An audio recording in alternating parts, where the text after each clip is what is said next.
We have new this morning, a team of investigators from the National Transportation Safety Board all heading to Denver. They're going to try to determine what caused a Continental jet to skid off the runway at the Denver International Airport on Saturday. At least 38 passengers were injured. And here's how one passenger described that frightening flight.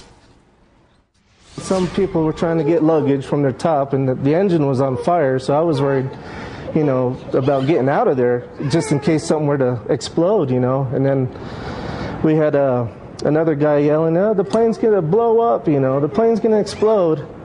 And so, you know, we're telling them, please don't, we got kids, you know, don't want to scare anybody. But, you know, everybody was just, it was pretty chaotic in there. And authorities are currently working on a number of angles as to what exactly could have happened there. So might this have been weather-related, or was the plane brought down off the runway by something else? Paul McCarthy is a retired airline pilot captain, also an MSNBC aviation expert, and Paul joins us now by phone. Paul, good morning to you. Morning, Alex. I know you've been looking at these pictures all morning of the scene. We've been bringing in live pictures and showing you now this crack in the fuselage. Putting it all together, Paul, what do these pictures tell you about this accident? Well, the crack in the fuselage almost undoubtedly was caused when the aircraft left the runway and went down into the ravine.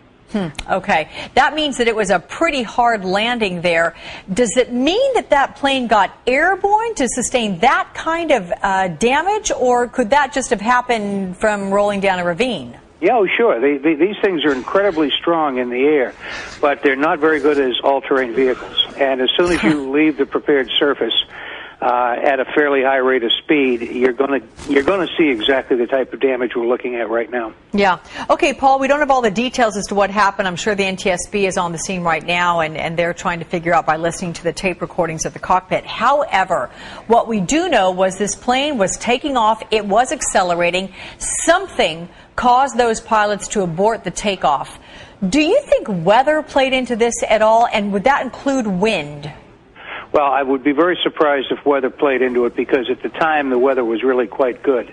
The wind, while it was 25 or 30 miles an hour, it was more or less aligned with the runway, or well within the boundaries of alignment. And so even at 30 knots, wind would not have played into this. No, this was almost undoubtedly an indication of a mechanical problem that was serious enough to cause the pilots, as they are properly trained, to reject the takeoff and to try to stop the aircraft.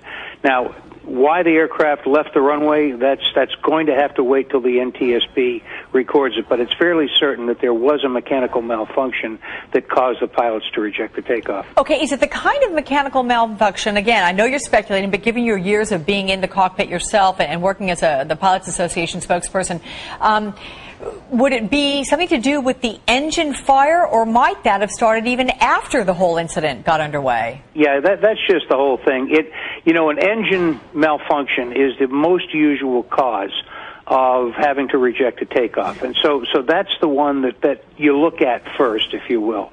The flight controls, he may not have been close enough to fly to determine that he had a problem with the flight controls, but the big one is typically something having to do with the engine, and you'd reject the takeoff on that basis. And if you had a serious problem with an engine, it could then have been responsible for a subsequent post-fire. And I see the side we're looking at looks fairly good, but I understand from my reports that the right side of the aircraft is fairly heavily fire damaged. Okay. We're talking about a Boeing 737, Paul. That is one workhorse of a plane for all those airlines that have them in their fleet. Do you think people flying on 737s should be concerned? No.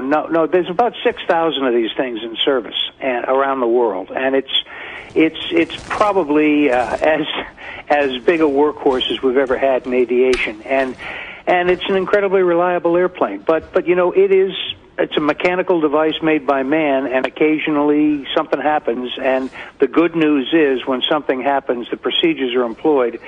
I want to focus on the fact that everybody got out of this thing alive. And that might not necessarily have been the case.